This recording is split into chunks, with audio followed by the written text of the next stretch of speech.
A day after revealing a new missile that reportedly splits into 80, Iran has once again raised alarm in the United States and triggered fresh concern over its expanding military capabilities.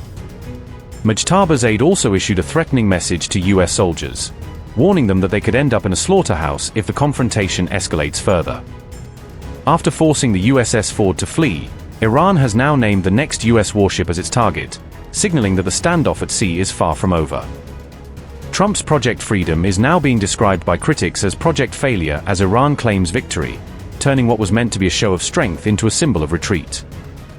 Iran issued a fresh threat after revealing missiles that it said can split into 80 warheads, a claim that has added to fears of further escalation. An advisor to Supreme Leader Mojtaba told US troops that they are being sacrificed by Trump, using unusually sharp language to target American forces directly. Ali Velayati's message was reportedly aimed at soldiers on board the warship USS Tripoli, according to Press TV, making the warning even more explicit. The USS Tripoli is currently in regional waters near Iran to enforce the blockade, according to reports, placing it at the center of the growing confrontation. The advisor to Iran's supreme leader said, quote, "You are extras in a movie show for Trump's next presidential election. Your president has not been able to save US forces in previous wars. Now you are assigned to save the money boxes of our region, but you will end up in an abattoir. History is a good teacher.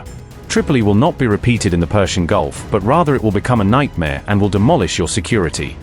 Unquote. The warning came just a day after Iranian and US naval forces exchanged fire near the Strait of Hormuz, sharply escalating tensions in the region.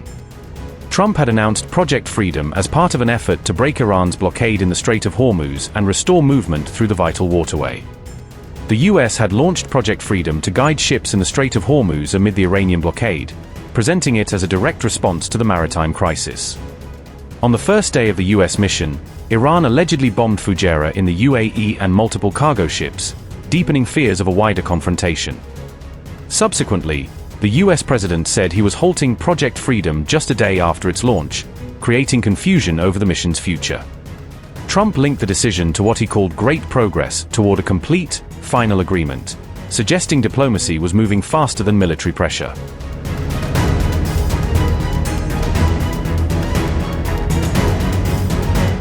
On April 4th, an Iranian lawmaker claimed that Iran possesses missiles capable of splitting into as many as 80 bombs or separate warheads, a statement that immediately raised fresh concerns about the scale of Tehran's missile threat.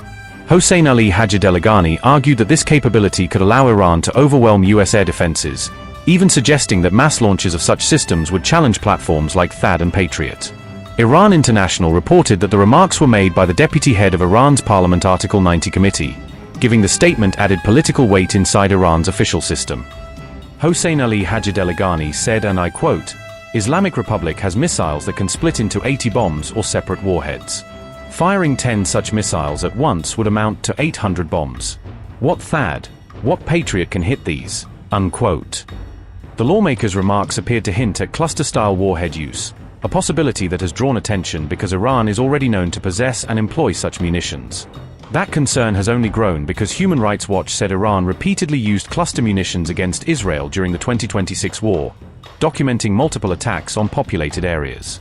The revelation is now resurfacing at a time of renewed regional anxiety, as the conflict appears to be edging back toward escalation and missile threats once again dominate the strategic conversation.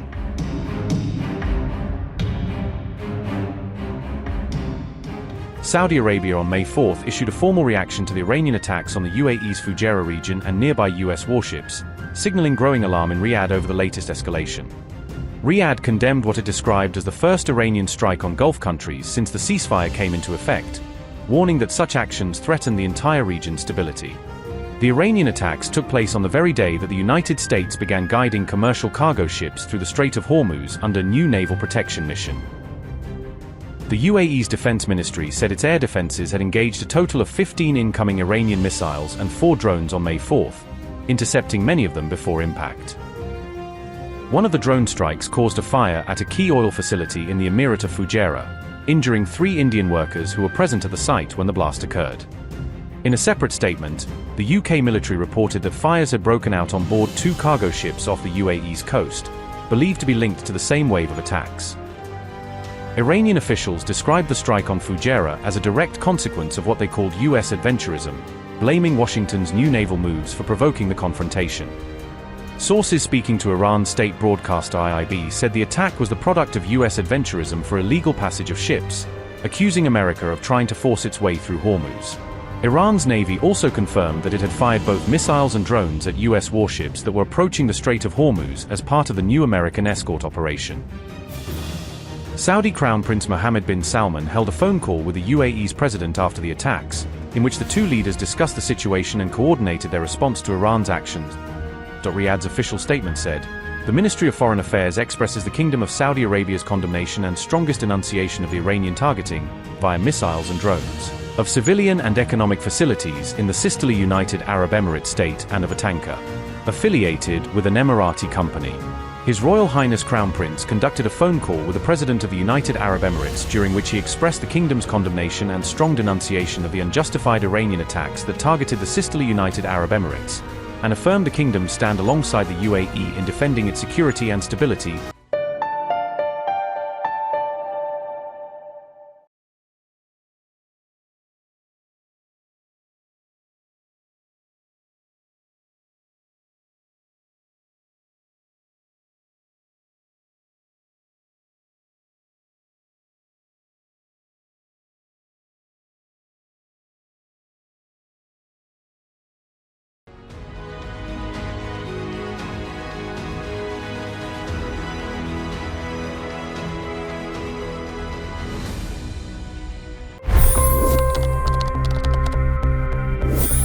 $25 crore गरीब गरीबी को परास्त करके बाहर निकले। For the good of our nation, let's work together and let's truly make America great again. The fastest news breaks. Requested PM saying that we will have to speak to Putin and to Zelensky. The biggest newsmakers. The relationship with India is probably the most important bilateral relationship the US will have for the rest of this century. The capital delivered quite an election result today. Expert analysis. The million-dollar question today is how to stop this dance of death. Ground reports. I'm standing at the crossroad of the Kumbh Mela. Behind me are more than 100 entry ghats. Long-form interviews. Exclusionary politics is reflected in Manipur case as well. You don't bother because this is a small state. Deep dive into burning issues. It's often said DRC could be the richest country in the whole world. It's because of what sits underneath. Why exactly did the US topple the Sheikh Hasina government? HT videos. We don't just break news, we break it down.